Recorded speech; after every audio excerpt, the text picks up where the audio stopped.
अब हम खबर की शुरुआत करने जा रहे हैं एक ऐसी खबर से जिसमें एक डॉक्टर ने एक मासूम 1.5 महीने के बालक को जीवन दान दिया। वह किस प्रकार, देखते इस खबर में।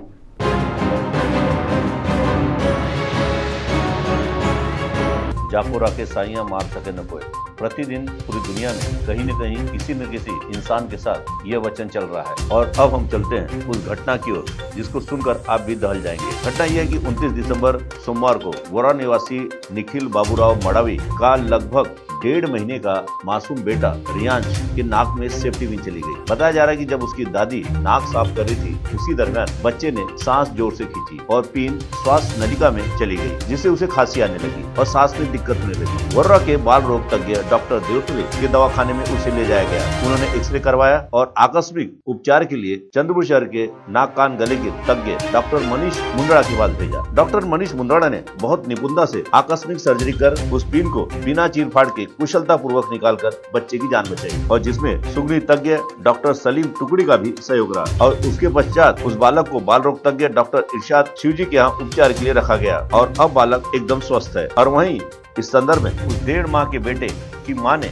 इसका सबसे पहले श्रेय तो उस ऊपर वाले को दिया और उसके बाद उन्होंने चिकित्सक के इस कार्य की सराहना की। तो सुनिए इस संदर्भ में एक मां ने कचरा टाईप असं दिसलं तर तिच्या आजीनं ते असं काढण्याचा प्रकार केला ते पिनाने नाही का, तर ती पटकन ती त्याच्या तोंडात पडली। तोंडातून ती आतमध्ये गेली, ते काढण्याचा प्रयत्न केला त्यांनी, पण त्यांच्याच्याने ते घाबरून गेले होते, त्यांना काही ती जमली नाही।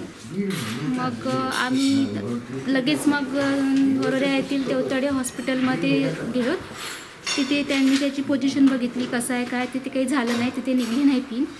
मग त्यांनी एक्सरे वगैरे काढले।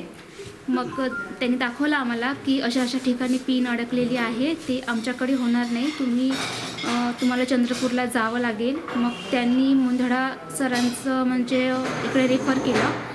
मग यांच्याकडे आणल्यानंतर त्यांनी परत पुन्हा आम्हाला एक्सरे काढायला लावला, कारण ते वेळ खूप झाला होता इकडे येईपर्यंत। मग पुन्हा आम्ही एक्सरे काढल्यानंतर पुन्हा त्याच ठिकाणी पिन आढळली। नंतर मग त्यांच्याकडे दाखवल्यानंतर मग डॉक्टरांनी सांगितलं की ऑपरेशन करावं लागेल। ऑपरेशन म्हटल्यानंतर आम्ही खूप घाबरून गेलो, कारण की मला वाटलं की ऑपरेशन म्हणजे असं काही चिरफाड करून असं काही काढावं लागेल, आशा सोडून दिली होती, काही सुचत नव्हतं, खूप बेकार असं वाटत होतं। मग नंतर मग डॉक्टरांनी सांगितलं की ऑपरेशन म्हणजे तसं काही ऑपरेशन नाही आहे, ती एक दुर्बिणीद्वारे त्यांनी असं नळी टाकून काढल्या जाईल असं सांगितल्यानंतर थोडं मनाला रिलॅक्स वाटलं। पण त्यांनी जेव्हा असं सांगितलं की नाही म्हणजे ऑपरेशन म्हणजे त्याच्यामध्ये त्याचा श्वास रोखून आणि ते बंद करून मग त्याला ऑक्सिजन देऊन ते काढावं लागते, परत पुन्हा थोडंसं वाटलं मनाला की नाही अजून काही धोका आहेच बा म्हणून। मग नंतर जोपर्यंत ती अशी पिन निघत नव्हती तोपर्यंत म्हणजे निघाली म्हणजे होती आतमध्ये तोपर्यंत मनाला खूपच भीती होती। परंतु त्यांनी जेव्हा सांगितलं की नाही ऑपरेशन करावेच लागेल तेव्हाच निघणार, तर आम्ही सगळं देवाच्या भरोशावर टाकून दिलं, आता जे होणार ते होणार। मग आम्ही सगळं फॉर्मवर वगैरे सिग्नेचर केले, मग त्यांनी ऑपरेशन सुरू केले। देवाच्या कृपेने पिन लवकर निघाली, तेव्हा आम्हाला थोडं रिलॅक्स वाटलं का चला बा आता पिन निघाली। तरी पण काढल्यानंतर त्याला श्वास घ्यायला थोडंसं गळ्यामध्ये खसखस होत होतं, त्याला त्रास होत होता। मग डॉक्टरांनी चेक केलं, त्यांनी बघितलं की नाही याला थोडं रिकवर व्हायला लहान मुलांच्या डॉक्टरकडे नेलं पाहिजे, तर त्यांनी मग चंद्रपूर येथील शिवजी हॉस्पिटल यांच्याकडे रेफर केलं। मग तिथे तो 2 दिवस ऑक्सिजनवर होता आणि मग आता पुन्हा तिथे 4-5 दिवस आम्ही काढले, त्याची ट्रीटमेंट झाली।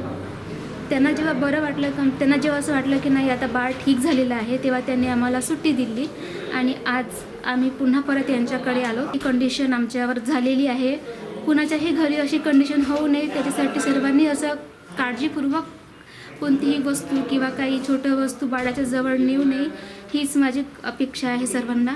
कारण की इतक्या छोट्या बाळाला असं आपण 9 महिने पोटात वागवतो, जेव्हा आपण बाहेर काढतो, बाहेर येते बाळ, तेव्हा जेव्हा काही पण असं बाळाच्या पोट गेलं किंवा काही पण असं झालं तर आईचं जीव किती घाबरते ती आईलाच माहीत असते। त्याच्यामुळे माझी सर्वांना विनती है कि अशा प्रकारची घटना कोणाच्या घरी होऊ नये।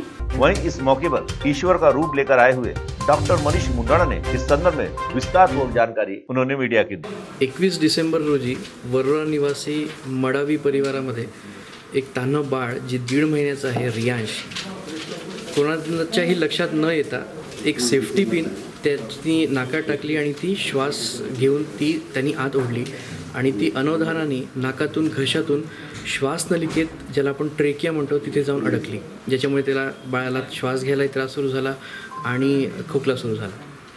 21 तारखेलाच इमर्जन्सीमध्ये त्यांचे घरमालक त्या लहान बाळाच्या आईला घेऊन चंद्रपूरला आले आणि एक इमर्जन्सी ऑपरेशन मी, डॉक्टर मुंदळा, ॲनेस्थेटिस्ट डॉक्टर तुकडी, लहान मुलांचे डॉक्टर गोपाल मुंदळा, डॉक्टर गोपाल राठी या सर्व आमच्या टीमनी लगेच ते ऑपरेशन करून 15 मिनटातच ती सेफ्टी पिन बाहेर काढली आणि ते ऑपरेशन सक्सेसफुल झालं. ऑपरेशनच्या नंतर काही वेळानंतर जेव्हा बाळाला थोडासा खोकला येऊ लागला त्यावेळेस एक गरम ऑक्सिजन, ज्याला आपण ह्युमिडिफाईड ऑक्सिजन म्हणतो, ते देण्यासाठी लहान मुलांच्या ICUमध्ये डॉक्टर इर्शाद शिवजी यांच्याकडे बाळाला शिफ्ट केलं. ऑपरेशन सक्सेसफुल झालं होतं. थोडंसं गरम ऑक्सिजन जेव्हा बाळाला देण्यात आलं तेव्हा 3 दिवसामध्ये आता बाळ बिलकुल सुखरूप आहे. या निमित्ताने समाजाला एवढंच आव्हान आहे की 5 वर्षाच्या खालील बाळांच्या जवळ असे कोणतेही छोटे किंवा धारदार ऑब्जेक्ट्स, कोणतीही वस्तू त्यांच्याजवळ देऊ नये, जेणेकरून चुकीने बाळ ते उचलून आपल्या नाकातोंडात टाकू शकतं आणि अशा प्रकारचा एक अत्यंत धोकादायक प्रसंग त्या संपूर्ण परिवारावर आणि त्या लहान बाळावर येऊ शकतो.